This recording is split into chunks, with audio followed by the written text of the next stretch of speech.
Bismillahirrahmanirrahim. Assalamualaikum warahmatullahi wabarakatuh. Alhamdulillah. Nahmaduhu wa nasta'inuhu wa nastaghfiruh.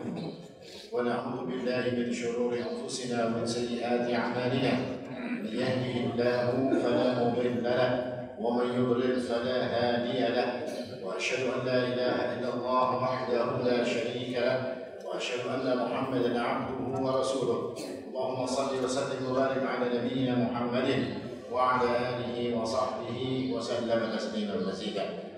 وبعد إخواني وأخواتي في الدين عزكم الله Bapak Ibu sekalian jamaah salat subuh Masjid Al-Jihad yang dimuliakan oleh Allah Subhanahu wa taala. Alhamdulillah kembali kita bersyukur kepada Allah Subhanahu wa taala atas karunia Allah kepada kita. Kembali kita bisa berada di majelis ilmu yang mulia ini, di tempat yang mulia pula, dan kita berharap semoga kita dipandang oleh Allah Subhanahu wa taala sebagai hamba-hamba yang mulia. Amin. Ikhwani wa akhwati fillah, kajian kita tematiknya tafsir karena hari Sabtu malam Ahad karena waktunya pendek, jadi yang singkat-singkat ya. Kita berbicara tentang Allah Subhanahu wa taala sebagai Rabb kita, sebagai Tuhan kita, Zat yang maha terpuji. Yang kita memuji Allah Subhanahu wa taala itu dalam segala urusan, dalam segala perkara Allah Subhanahu wa taala itu kita memujinya. Dan pujian kepada Allah Subhanahu wa taala itu merupakan salah satu perintah yang Allah Subhanahu wa taala perintahkan kepada kita. Artinya kita diperintahkan oleh Allah untuk senantiasa memuji Allah Subhanahu wa taala. Allah mengatakan di akhir surat Isra, di akhir surat Al-Isra, kata Allah, "Wa qul alhamdulillahi alladzi lam yattakhidh waladan wa lam yakul lahu syarikun fil mulk." Dan katakan alhamdulillah. Katakan segala puji bagi Allah Subhanahu wa taala yang tidak menjadikan anak dan tidak punya sekutu di dalam kerajaannya. Walam yakul lahu waliyyun minadh dhulm, dan dia juga tidak perlu dengan yang namanya penolong daripada kehinaan. Wa kabbirhu takbira, dan agungkan Allah Subhanahu wa taala dengan sebenar-benarnya. Artinya Allah mengatakan wa qulil hamdulillah, katakan alhamdulillah. Katakan segala puji bagi Allah Subhanahu wa taala. Di akhir surat An-Nasr Allah juga mengatakan fasabbih bihamdi rabbik, maka sucikan Allah bihamdi rabbik, dengan memuji Tuhanmu. Artinya kalimat-kalimat yang berkenaan dengan perintah untuk memuji Allah, untuk mengatakan alhamdulillah, itu banyak sekali di dalam Al-Qur'an. Dan ini menunjukkan bahwasanya ini adalah perintah yang diperintahkan oleh Allah Subhanahu wa taala kepada kita. Lalu apakah Allah itu kemudian banyak sekali memerintahkan kita untuk memujinya? Apakah Allah itu perlu pujian? Ataukah Allah Subhanahu wa taala itu sangat ingin dipuji oleh hambanya, ngotot untuk dipuji oleh hambanya? Maka kata para ulama, jawabannya tidak. Meskipun Allah Subhanahu wa taala menyuruh kita untuk senantiasa memujinya, tapi sejatinya Allah itu nggak perlu dengan pujian kita. Kenapa? Karena tanpa kita puji pun Allah itu maha terpuji. Gak ada makhluk yang memujinya pun Allah itu zat yang maha terpuji. Namanya Al-Hamid, ya kan? Al-Hamid yang maha terpuji. Apa makna Al-Hamid? Para ulama menjelaskan Asmaul Husna yang Al-Hamid ini bermakna alladzi yuhmadu ala kamalihi wa sifatih. Dia yang dipuji karena kesempurnaannya dan karena sifatnya. Wa illam yahmadhu ahad, meskipun gak ada seorang pun makhluk yang memujinya, dia tetap terpuji dengan kesempurnaannya dan dengan sifatnya. Artinya Allah itu gak perlu pujian kita. Bahkan kita yang perlu untuk memuji Allah Subhanahu wa ta'ala. Kenapa kalau kita perlu memuji Allah? Karena kebaikan memuji Allah itu akan kembali kepada kita. Para ulama menjelaskan orang yang memuji Allah dengan sebenar-benarnya, orang yang mengatakan alhamdulillah dengan sebenar-benarnya dan mengerti tentang makna alhamdulillah, maka kata para ulama, perkara ini akan menjadikan orang itu bersih hatinya. Orang itu akan sadar bahwasanya dirinya bukan apa-apa dan bukan siapa-siapa di hadapan Allah Subhanahu wa taala. Dia itu lemah, dia itu hina dan enggak berhak dan tidak layak untuk dipuji. Ini kalau orang mengerti ketika dia mengucapkan alhamdulillah, maknanya rendah dirinya, kecil dirinya itu ketika dihadapkan kepada Allah, enggak layak untuk dipuji. Tidak pantas kita itu untuk dipuji, melihat kelemahan kita, kehinaan kita, enggak punya apa-apanya kita, enggak berkuasanya kita. Sehingga ketika orang sadar, maka hatinya bersih, hilang yang namanya sombong, hilang yang namanya ingin mencari pujian dari yang namanya makhluk, karena dia sadar dirinya itu enggak layak untuk dipuji. Yang kedua, kata para ulama, orang yang memuji Allah Subhanahu wa taala, kebaikannya akan kembali pada dirinya sendiri. Yang pertama, dia akan dapat pahala. Yang kedua, Allah Subhanahu wa taala akan meninggikan derajatnya dengan seringnya dia atau selalunya dia memuji Allah Subhanahu wa taala. Nah, ini gambaran tentang Allah Subhanahu wa taala itu maha terpuji. Lalu para ulama menjelaskan tentang tempat atau kapan Allah Subhanahu wa taala itu dipuji, atau saat-saat Allah Subhanahu wa taala itu dipuji kapan. Ada beberapa tempat. Di antaranya kata para ulama adalah Allah itu dipuji karena nikmatul hidayah di hadzal din. Allah itu dipuji, kita memuji Allah Subhanahu wa taala karena Allah itu memberikan kepada kita hidayah kepada urusan agama ini. Artinya Allah memberikan kita ini hidayah Islam. Allah memberikan kepada kita ini hidayah iman. Maka kita memuji Allah Subhanahu wa taala dengan sebab kita diberikan hidayah tersebut. Allah mengatakan dalam Al-Qur'an, "Al-yawma akmaltu lakum dinakum wa atmamtu 'alaikum ni'mati wa raditu lakum al-Islam dinan."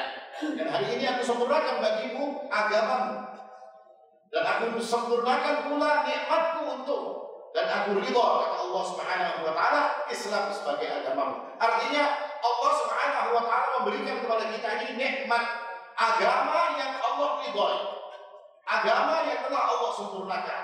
Maka kata para ulama, memuji Allah Subhanahu wa taala karena hidayah Islam, karena hidayah iman. Kata para ulama, ini terjadi saat kita di dunia hari ini.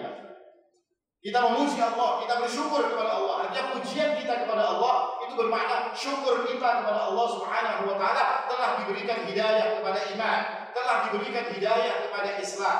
Dan kita berharap hidayah yang Allah berikan ini akan terus ada pada diri kita. Sampai kapan? Sampai nanti kita mati. Dan kita berharap pula hidayah yang ada pada diri kita pada hari ini, hidayah iman, hidayah Islam, ini nanti akan mengantarkan kita kepada surga Allah Subhanahu wa taala.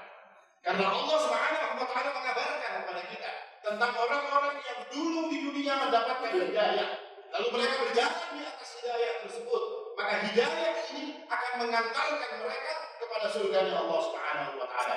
Allah menceritakan tentang orang yang masuk surga dan mereka kemudian mengatakan wa qalu alhamdulillahilladzi hadana li hada. Dan mereka orang-orang yang masuk ke dalam surga itu berkata, wa qalu alhamdulillah, segala puji bagi Allah Subhanahu wa taala, hadana li hada, yang telah memberikan kami hidayah kepada yang ini, kepada jalan menuju kepada surga. Wa ma kunna linahtadiya, dan kami tidak akan mungkin mendapatkan hidayah laula an hadana Allah, seandainya Allah tidak memberikan hidayah kepada kita. Artinya hidayah ini sesuatu yang harus disyukuri. Ketika kita bersyukur atas hidayah ini, kita berharap lagi ini menjadikan kita nanti akan mengantarkan ke dalam surganya Allah Subhanahu wa taala. Dalam sebuah hadis, suatu hari disebutkan bahwasanya Rasulullah sallallahu alaihi wasallam, anna Rasulullah sallallahu alaihi wasallam kharaja ala halaqah. Nabi itu keluar lalu melewati satu kumpulan orang-orang yang berzikir min ashabi, dari sahabat-sahabatnya. Faqala ma ajlasakum. Lalu Nabi tanya, wahai sahabatku, apa yang menjadi sebab kalian duduk-duduk ini? Kata Nabi, qalu jalasna nadhkurullaha wa nahmaduhu ala ma hadana lil Islam. Kami duduk-duduk ini, kata para sahabat, untuk berzikir kepada Allah, dan kami memuji Allah Subhanahu wa taala atas hidayah yang Allah berikan kepada kami untuk Islam. Lalu Nabi Muhammad SAW mengatakan kepada mereka, qala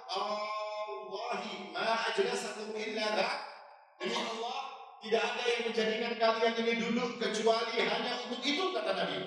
Maka para sahabat mengatakan, wallahi ma ajlasana illa da. Benar wahai Nabi, demi Allah tidak ada yang menjadikan kami ngumpul duduk-duduk di majelis ini kecuali hanya untuk berzikir dan memuji Allah Subhanahu wa taala. Maka Nabi pun mengatakan, wallahi amma inni lam astakhlifkum tuhmatan lakum. Demi Allah, kata Nabi, sesungguhnya aku tadi bersumpah bukan untuk mencela kalian. Aku tanya tadi kepada kalian bukan untuk mencela kalian, tidak untuk menjelekkan kalian karena kalian duduk-duduk di tempat ini. Tapi kata Nabi SAW, walakinnahu atani Jibril fa akhbarani anna Allah yubarik bikumul malaikah. Tetapi tadi Jibril alaihi salam datang dan mengabarkan kepadaku bahwasanya Allah Subhanahu wa taala membanggakan kalian di depan para malaikatnya. Apa makna hadis ini, Pak? Hadis ini menunjukkan bahwasanya orang-orang yang berzikir memuji Allah Subhanahu wa taala sebagai bentuk syukurnya kepada Allah Subhanahu wa taala, maka orang-orang ini akan punya kebanggaan. Dia boleh berbangga. Kenapa dia boleh berbangga? Karena dia dibanggakan oleh Allah Subhanahu wa taala di hadapan para malaikat. Dengan sebab apa? Dengan sebab dia memuji Allah Subhanahu wa taala. Maka apa hikmah yang bisa kita ambil dari semua ini? Atas nikmat hidayah yang kita harus memuji Allah dengan sebab nikmat hidayah tersebut. Orang tidak akan tahu tentang makna dari satu nikmat kecuali ketika dia membayangkan nikmat itu hilang. Orang kaya itu, Pak, dia nggak akan ngerasa nikmatnya jadi orang kaya kecuali dia sudah membayangkan kalau dia jadi miskin. Dia yang sehat ini tidak akan tahu harga nikmat sehat kecuali dia datang ke rumah sakit dan tanya kepada orang yang mungkin dioperasi jantungnya, yang mungkin ginjalnya diganti dengan mesin atau yang macam-macam, baru akan kita ketahui nikmat sehat itu seperti apa. Maka tentang nikmat hidayah, seperti apa harga nikmat hidayah? Maka kita membayangkan bagaimana seandainya kita menjadi orang-orang kafir yang tidak punya hidayah. Bagaimana kalau saat hari ini kita ini nyembah batu, kita ini nyembah patung, bahkan kita nggak punya Tuhan, nggak kenal dengan yang namanya Tuhan. Kita membayangkan seperti itu. Maka kita akan merasa bahwasanya nikmat hidayah iman, nikmat hidayah Islam ini adalah sesuatu yang sangat mahal. Kita bisa membayangkan bagaimana kalau kita ini seperti kebanyakan manusia di luar sana yang nggak kenal dengan agama Allah Subhanahu wa taala. Bayangkan kita menjadi seperti itu, maka kita akan mengatakan alhamdulillah, segala puji bagi Allah. Allah Maha terpuji, bersyukur kita kepada Allah dengan sebab Allah menunjuki kita, memberikan hidayah kepada kita kepada iman, kepada Islam. Ini hikmah yang ingin disampaikan sebagaimana dijelaskan oleh para ulama. Ketika nikmat hidayah, kita memuji Allah atas nikmat hidayah, sehingga kata para ulama nikmat hidayah itu dipujikan. Dengan nikmat hidayah ini kita memuji Allah daiman wa abada. Senantiasa kita memuji Allah dan terus menerus karena nikmat hidayah yang Allah Subhanahu wa taala berikan kepada kita. Kita bisa bayangkan, Pak, bagaimana kalau hari ini kita jadi orang yang bukan Islam. Kita bisa membayangkan bagaimana hari ini kita kalau menjadi mungkin orang ateis, seperti apa ya? Maka ini akan menjadikan kita tahu begitu mahalnya nikmat yang diberikan oleh Allah yang berupa hidayah kepada iman dan hidayah kepada Islam. Ini saat kita memuji Allah Subhanahu wa taala, di saat kita memikirkan tentang hidayah. Lalu kapan lagi kita memuji Allah Subhanahu wa taala? Yang kedua kata para ulama, inda ru'yati ma yassaruhu wa ma yukrihuhu. Ketika melihat sesuatu yang menyenangkan dirinya atau yang menjadikan dia tidak suka. Lihat sesuatu yang suka, lihat sesuatu yang tidak suka, kita memuji Allah Subhanahu wa taala. Agak bingung juga malah kalau melihat yang suka memuji Allah kayaknya normal aja ya, Pak. Tapi kalau melihat yang ada petunjuk disuruh memuji Allah, ini kayak apa maksudnya? Kan agak bingung juga kan? Maka Nabi SAW mengatakan dari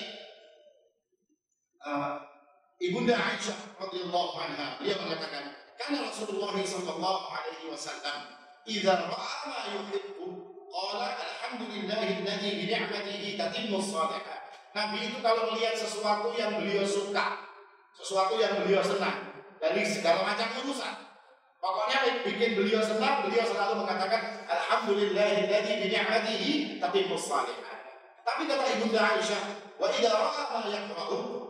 Tetapi ketika beliau itu melihat sesuatu yang beliau tidak suka, qala alhamdulillahi ala kulli hal. Segala puji bagi Allah Subhanahu wa taala dalam segala macam urusan. Artinya kalau lihat sesuatu yang bikin kita senang, alhamdulillahilladzi bi ni'matihi tatimmus shalihat. Kalau sesuatu yang enggak kita senangi, entah perkara apa saja, perkara ulah badai, ibu-ibu timbul badainya kada jadi, enggak senang dia lihat itu. Apa yang dia katakan? Alhamdulillahi ala kulli hal. Tapi kalau kuenya jadi terus banyak pesanan dan segala macam, dia ngomong alhamdulillahilladzi bi ni'matihi tatimmus shalihat. Apa maknanya iman? Ketika senang kita tahu kita memuji Allah karena itu adalah nikmat. Tapi ketika sesuatu yang tidak menyenangkan diri kita, atau kita tidak senang lihat sesuatu, tapi tetap disuruh memuji Allah Subhanahu wa taala, ini bentuk husnudzan kita kepada Allah Subhanahu wa taala. Karena Allah itu menjadikan sesuatu yang mungkin kita tidak suka, bisa jadi di balik semua itu ada hikmahnya. Seperti kata ini orang kafir tapi kata-katanya penuh hikmah. Thomas Alva Edison. Thomas Alva Edison itu yang menemukan lampu.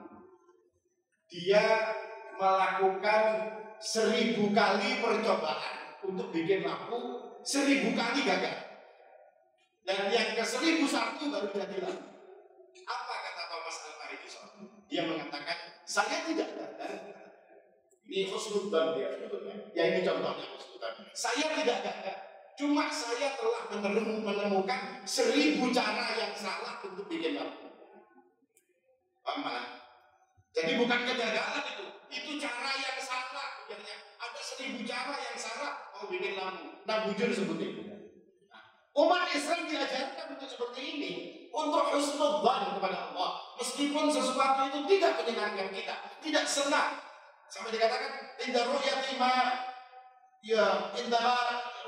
yusirruhu wa ma yakrahu. Apa-apa yang dia menyenangkan dirinya dan apa menjadikan sesuatu itu yang enggak suka, tetap disuruh memuji Allah Subhanahu wa taala. Itu husnudzan kita kepada Allah. Bisa jadi dalam sesuatu yang kita tidak senang, ternyata di dalamnya ada kebaikan-kebaikan untuk diri kita. Nah ini seperti itu yang diajarkan oleh Nabi Muhammad Sallallahu Alaihi Wasallam. Lihat sesuatu yang senang, alhamdulillahi bi ni'matihi tatimmus shalihat. Lihat sesuatu yang tidak menyenangkan, alhamdulillahi ala kulli hal. Makanya Allah itu dikatakan Allah itu terpuji di semua keadaan. Tidak ada keadaan yang Allah tidak terpuji di dalamnya. Kemudian berikutnya kata para ulama, "Inda ru'yatil mubtala." Ketika kita melihat orang yang kena musibah, kita disuruh memuji Allah Subhanahu wa taala. Dalam hadis disebutkan, "Man ra'a mubtala faqala alhamdulillahi alladzi 'afani mimma ibtalaka bihi wa faddalani 'ala katsirin mimman khalaqa tafdila." Orang itu kalau melihat orang yang kena ujian disuruh mengatakan alhamdulillah. Segala puji bagi Allah Subhanahu wa taala yang telah menyelamatkanku daripada bala, daripada ujian yang mengenai dirimu. Wa faddalani 'ala katsirin mimman khalaqa tafdila, dan telah memberikan kepadaku ini karunia yang lebih daripada orang-orang yang lainnya.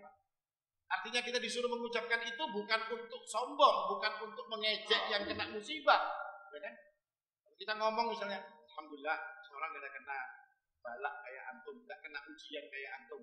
Mungkin kira-kira orang yang dipandiri kayak itu akan sarik, Pak. Ya, orang sudah kena musibah kok malah disyukur-syukur, ya kan? Tapi tetap kita mengucapkan untuk diri kita sendiri, ya kan? Ucapkan untuk diri kita sendiri. Artinya kita ini berlindung, bersyukur kepada Allah dengan sebab kita nggak dapat musibah itu. Dan yang kedua, kita berlindung kepada Allah Subhanahu wa taala atas musibah yang menimpa orang ini. Karena dalam riwayat lain dikatakan orang yang mengatakan ini, kata Nabi sallallahu alaihi wasallam, lam yusibhu dzalikal bala, tidak akan kena bala yang seperti itu. Ada orang terkena penyakit, ada orang terlilit hutang, ada orang susah dan segala macamnya yang kita melihat mereka, maka kita ucapkan ini, alhamdulillahilladzi afani mimma ibtalaka bihi wa faddalani ala katsirin mimman khalaqa tafdila. Ini doa yang diajarkan oleh Rasulullah sallallahu alaihi wasallam ketika kita ini melihat orang-orang yang terkena musibah. Sekali lagi, bukan untuk mengejek mereka, bukan untuk mencela mereka. Maka ini menjadi hikmah. Orang kena musibah tidak boleh dicela. Orang kena musibah nggak boleh diejek, tapi kita berdoa agar kita tidak kena musibah seperti mereka. Berlindung kepada Allah Subhanahu wa taala. Jangan malah dihapus dari kita. Jangan. Karena bukan itu ajaran Nabi Muhammad sallallahu alaihi wasallam. Nah, ini tempat yang ketiga yang kita memuji Allah. Kemudian kita memuji Allah Subhanahu wa taala di dalam satu riwayat adalah di saat salat kita. Saat kita ini bangkit dari rukuk. Ketika kita bangkit dari rukuk itu imam mengatakan sami Allahu liman hamidah, maka kita mengatakan Rabbana walakal hamd. Ya kan? Rabbana, dan untukmu segala pujian. Kata para ulama, ini bacaan setelah rukuk yang menjadi sunnah. Artinya bacaan yang paling sahih adalah ini. Meskipun dalam riwayat lain ada yang berbeda dari bacaan tersebut. Dalam satu riwayat dari Rifa'ah bin Rafi', beliau mengatakan, "Shallaina yauman wara'an Nabi sallallahu alaihi wasallam." Kami salat di belakang Nabi Muhammad sallallahu alaihi wasallam. Falamma rafa'a ra'sahu minar ruku'i, lalu ketika Nabi itu mengangkat kepala beliau dari rukuk, qala sami'allahu liman hamidah. Lalu Nabi mengatakan sami Allahu liman hamidah. Faqala rajulun wara'ah. Lalu ada seseorang di belakang Nabi itu mengatakan Rabbana walakal hamdu hamdan katsiran tayyiban mubarakan fi. Ini yang dibaca oleh orang ini yang lain daripada yang lainnya. Ini seorangan aja yang baca Rabbana walakal hamdu hamdan katsiran tayyiban mubarakan fi. Falamman sarafa, lalu ketika sholat itu selesai, Nabi SAW mengatakan, manil mutakallim, siapa tadi yang baca doa ini? Siapa yang ngomong itu tadi, kata Nabi. Maka saya pun berkata, qala ana ya Rasulullah, saya yang membacanya wahai Nabi. Lalu orang Nabi SAW mengatakan kepada itu, ra'aitu bid'atan wa thalathina malakan yabtadirunaha ayyuhum yaktubuha awwalan. Aku melihat, kata Nabi, ada bid'un wa thalathin, bid'in wa thalathin, ada 30 sekian malaikat. Bid'un itu jumlah dari 3 sampai 9. Bisa 33, kalau bid'un wa thalathun itu bisa 33 sampai 39. Ada 30 lebih malaikat yang rebutan, bersegera untuk mencatatnya. Aku enggak tahu, kata Nabi, mana malaikat yang pertama kali mencatat bacaan yang engkau bacakan. Ini menunjukkan apa, kata para ulama? Menunjukkan bahwasanya tambahan pujian kepada Allah Subhanahu wa taala. Pujian, Rabbana walakal hamd. Itu saja yang diajari Nabi. Tapi sahabat ini mengatakan hamdan katsiran thayyiban mubarakan fi. Ditambah oleh para sahabat. Kata para ulama, ini menunjukkan bahwasanya ini suatu hal yang disukai oleh Allah Subhanahu wa taala. Buktinya apa kalau disukai oleh Allah sampai malaikat itu rebutan untuk mencatat kalimat setelah i'tidal, Rabbana walakal hamd. Tapi ada satu masalah, Pak, dalam masalah ini, Pak. Ada sebagian orang yang mengatakan bahwasanya ini sebetulnya bukan bacaan i'tidal. Bacaan apa kalau bukan bacaan i'tidal? Ini kata mereka bacaan orang wahin, bersin di dalam sholat lalu dia membaca ini. Sehingga kata mereka ini bukan bacaan iktidal, tapi bacaan orang kalau wahin, bersin di dalam sholat, maka dia mengatakan Rabbana walakal hamdu hamdan katsiran thayyiban mubarakan fi. Apa dalil mereka? Ada beberapa hadis yang disebutkan, salah satunya diriwayatkan oleh Imam Ahmad, Imam Tirmidzi, Imam Abu Dawud, dan yang lainnya. Dari hadis itu sama juga kasusnya. Yang meriwayatkan adalah Rifa'ah bin Rafi'. Rifa'ah bin Rafi' ini mengatakan, saya sholat di belakang Nabi lalu saya bersin. Setelah saya bersin, saya mengatakan ini. Nah, maka para orang-orang ini tadi mengatakan bahwasanya bacaan ini adalah bukan untuk bacaan sholat, tapi bacaan bersin. Lalu bagaimana mendudukkan yang seperti ini? Maka dikatakan bahwasanya Perkataan yang mengatakan bahwasanya itu bacaan orang bersin, ini keliru. Kenapa keliru?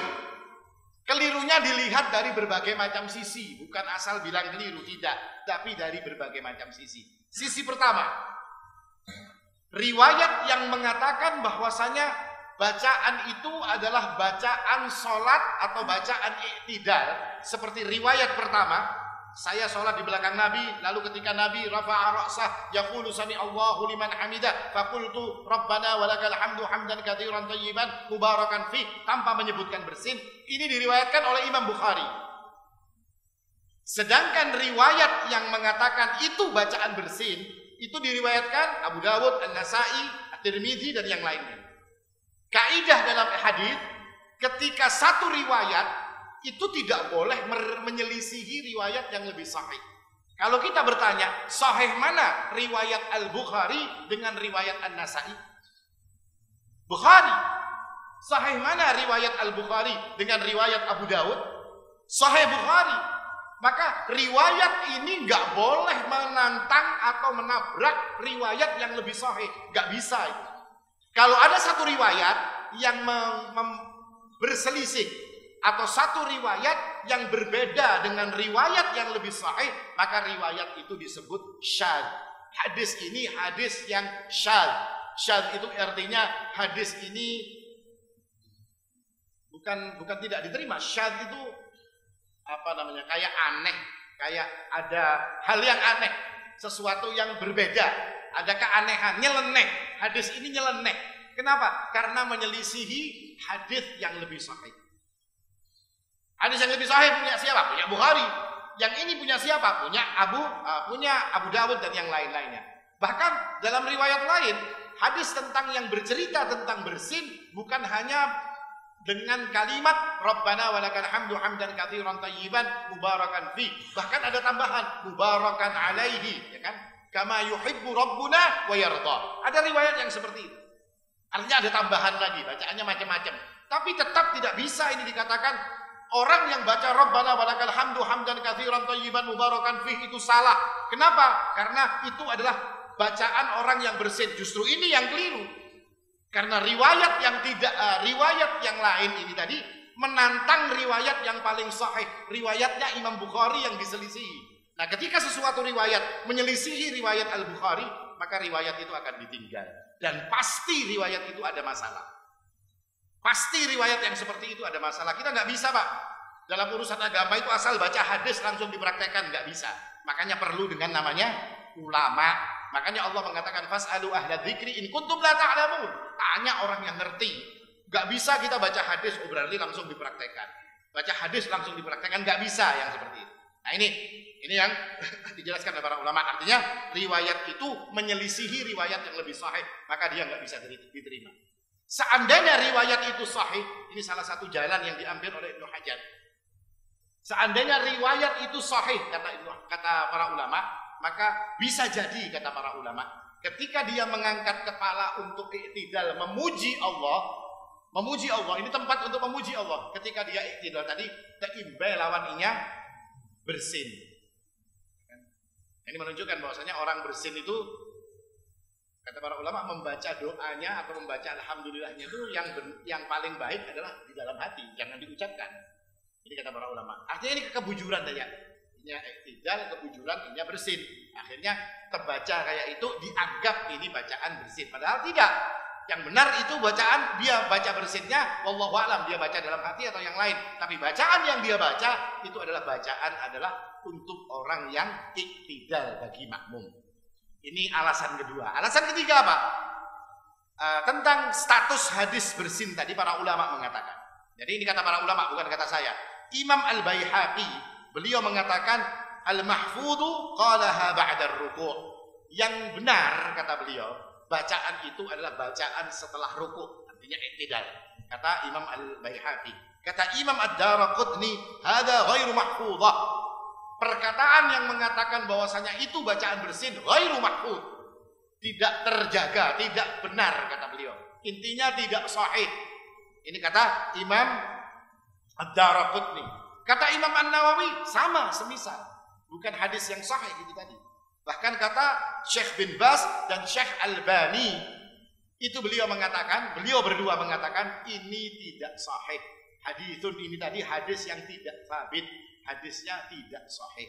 Maka intinya memuji Allah Subhanahu wa taala di dalam setelah kita bangkit daripada rukuk itu adalah salah satu tempat. Dan ketika pujian itu diucapkan dengan model Rabbana walakal hamdu hamdan katsiran thayyiban mubarakan fi, ini luar biasa keutamaannya. Kembalinya kebaikan itu akan menjadi kembali kepada diri kita. Dengan apa? Buktinya dicatatnya oleh 30 lebih para malaikat yang berlomba untuk mendapatkan pencatatan atas perkataan yang kita ucapkan. Nah ini penjelasan para ulama berkaitan dengan itu.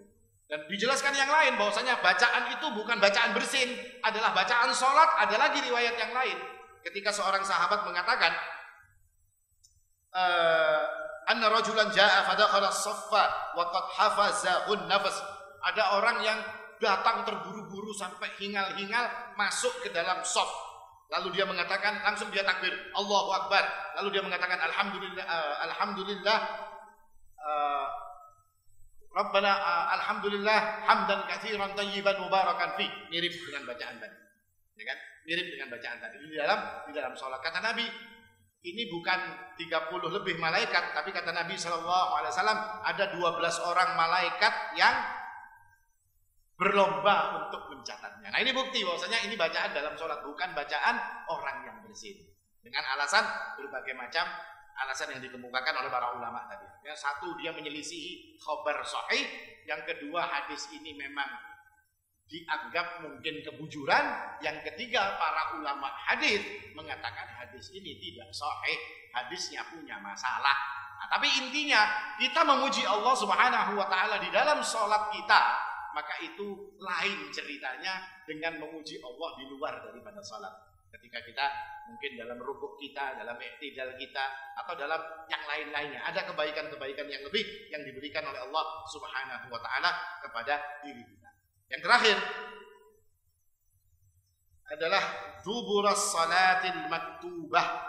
Memuji Allah itu setiap selesai sholat. Seperti yang kita baca, ya Pian sudah membacanya setiap hari, ya kan? 33, Subhanallah, Alhamdulillah, Allahu Akbar. Itu tempat kita untuk memuji Allah Subhanahu wa taala. Sebetulnya ini juga ada, hadis ini berkaitan dengan fikihnya juga ada. Fikih apa ini? Nabi mengatakan, man sabbahallaha fi duburi kulli salatin 30 wa hamidallah. Orang yang memuji Allah, mensucikan Allah fi duburi, ya kan? Di belakang setiap salat. 33 kata Nabi sallallahu alaihi wasallam, maka ghufirat khatayahu wa in kanat mithla zabatil bahr. Akan diampuni dosanya meskipun sebanyak busa di lautan. Apa hukum fikih yang bisa kita ambil daripada pujian setelah sholat? Ini juga dikatakan oleh para ulama jadi dalil bolehnya seseorang itu berdoa setelah sholat. Pernah saya bahas rasanya di kajian tafsir. Di mana dalilnya? Orang yang mengatakan tidak ada doa setelah sholat. Loh, lah itu yang Nabi mengatakan, wahai Mu'ad, la tada'anna. Kata Nabi, jangan engkau tinggalkan. Benar-benar jangan engkau tinggalkan. Dubura kulli salatin antaqul, setiap selesai di belakang sholatmu untuk engkau mengatakan, Allahumma a'inni ala dzikrika wa syukrika wa husni ibadatik. Ini doa. Dikatakan bacalah dubura kulli salat, kata Nabi. Di duburnya setiap sholat. Nah, mereka mengatakan dubura kulli salat itu maksudnya bukan di belakang sholat setelah selesai.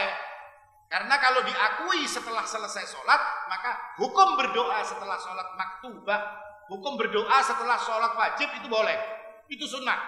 Kalau diakui sebagai dubura kulli sholat itu di setelah selesai sholat. Nah, orang-orang ini mengatakan dubura kulli sholat itu bukan selesai sholat, tapi setelah atau akan selesai sholat, di akhir daripada at-tahiyat kita baca ini.